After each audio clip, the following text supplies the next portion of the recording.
اعوذ باللہ من الشیطان الرجیم بسم اللہ الرحمن الرحیم بسم اللہ الرحمن الرحیم۔ درس نظامی چینل کے سامعین و ناظرین، السلام علیکم ورحمۃ اللہ وبرکاتہ۔ آئیے جانتے ہیں آج کی اس ویڈیو میں کہ ایدن کی صرفی تحقیق، اس کے استعمال کی شرطیں اور اس کی ترکیب کیا ہے۔ پہلے مرحلے کے اندر ہم ایدن کی صرفی تحقیق بیان کریں گے، دوسرے مرحلے کے اندر اس کی استعمال کی شرطیں بیان کریں گے، اور تیسرے مرحلے کے اندر اس کی ہم ترکیب بیان کریں گے۔ چلیں پہلا مرحلہ شروع کرتے ہیں کہ ایدن کی صرفی تحقیق۔ ایدن 6 اقسام میں یہ اسم مصدر ہے، 6 اقسام میں ثلاثی مجرد ہے، اور 7 اقسام میں محموز الفا یا اجوف یائی ہے۔ اس کا باب ضربا یضرب اور مادہ الف یا اور ضاد ہے، اور یہ صیغہ معلل صیغہ نہیں ہے بلکہ غیر معلل ہے۔ اور ایدن سے جو بھی فعل آتا ہے وہ دونوں معنی کے اندر استعمال ہوتا ہے۔ کبھی وہ رجا کے معنی میں استعمال ہوتا ہے، تو جب یہ رجا کے معنی میں استعمال ہو تو یہ اس وقت اس کا فعل لازم ہوگا، اور کبھی یہ سارا کے معنی میں استعمال ہوتا ہے تو اس وقت یہ فعل ناقص ہو جائے گا۔ دوسرا مرحلہ، اس کے استعمال کی شرطیں۔ اس کے استعمال کی 2 شرطیں ہیں۔ پہلی شرط یہ ہے کہ اس کا استعمال ایسی 2 چیزوں میں ہوتا ہے جو کسی حکم کے اندر مشترک ہوں۔ مثلا میں کہوں کہ انا للمکان و اینما ہوا ایدن للمکان، تو یہاں ایدن کا استعمال درست ہے۔ کیوں؟ یہاں پر انا اور اینما 2 چیزیں ہیں، اور برائے مکان ہونے کے یہ دونوں مشترک ہیں۔ شرطیں پائی گئیں تو استعمال بھی ان کا درست ہو جائے گا۔ لہذا جاءنی زیدن ایدن کہنا یہ درست نہیں ہے، کیونکہ استعمال 2 چیزوں میں نہیں ہے۔ اسی طرح جاء زیدن و مات عمرو ایدن کہنا بھی درست نہیں ہے کہ استعمال تو 2 چیزوں میں ہے، یعنی عمر اور زید دونوں میں استعمال تو ہو رہا ہے، لیکن یہ حکم کے اندر مشترک نہیں ہے، کیونکہ ایک کا آنا ثابت ہو رہا ہے، دوسرے کا مرنا ثابت ہو رہا ہے۔ اور اس کی دوسری شرط یہ ہے کہ اس کا استعمال ایسی 2 چیزوں میں ہو کہ بیان حکم میں ہر ایک کا دوسرے سے استغنا ہونا پایا جائے، استغنا ہونا ممکن ہو جائے۔ جیسے کہ اوپر مذکور ہے انا، اپنے بیان حکم میں اینما، اور اینما اپنے بیان حکم میں انا کا محتاج نہیں ہے۔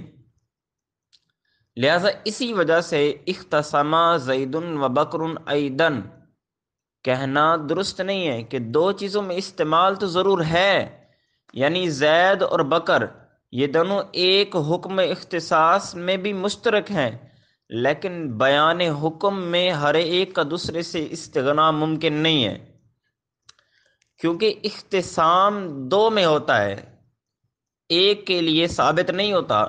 تو زید کے حکم اختصام کا بیان بغیر بکر کے ممکن نہیں ہے، تو اس طرح یہ مثال کہنا درست نہیں ہے۔ اور تیسرا مرحلہ، آخری مرحلہ، ایدن کی ترکیب۔ اس کی ترکیب 2 طرح سے کی جاتی ہے۔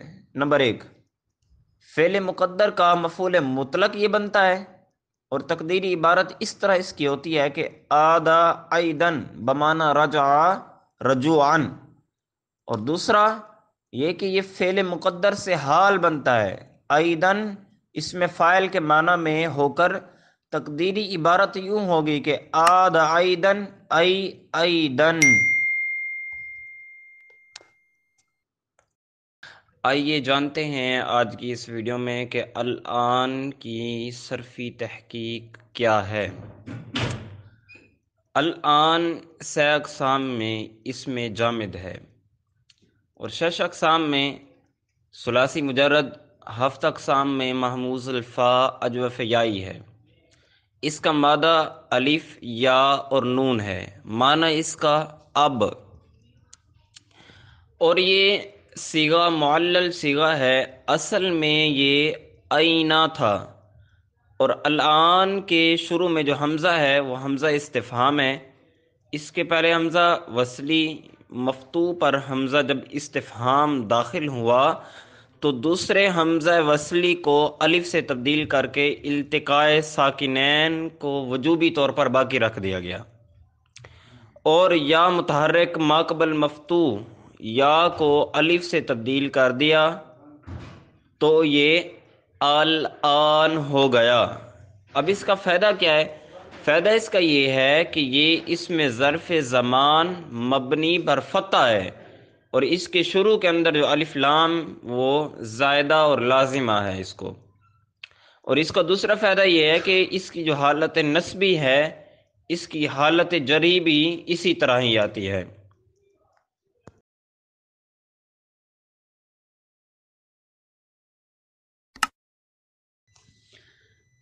آئیے جانتے ہیں آج کی ہماری اس ویڈیو میں کہ لفظ جہنم عربی ہے یا عجمی لفظ ہے۔ اسم کی 3 قسمیں، مصدر، مشتق، جامد۔ ان 3 قسموں کے اندر لفظ جہنم اسم جامد ہے۔ 6 اقسام میں ثلاثی مزید فی ہے، 7 اقسام میں صحیح اور مادہ جیم ہا اور میم۔ اس کا معنی دوزخ ہے، اور یہ غیر معلل صیغہ ہے، اور بعض کے نزدیک اصل میں یہ فارسی لفظ جہنم تھا، پھر معرب کر لیا گیا ہے، اور بعض کے نزدیک جہنم اسم للنار التی یعذب اللہ بہا فی الآخرہ، یعنی جہنم یہ اس آگ کا نام ہے جس کے ذریعے اللہ تعالیٰ آخرت میں عذاب دے گا۔ وہی لفظۃ عجمیۃ لا تنصرف للعجمۃ والتعریف، اور یہ عجمی لفظ ہے جو عجمہ اور تعریف کی وجہ سے غیر منصرف ہے۔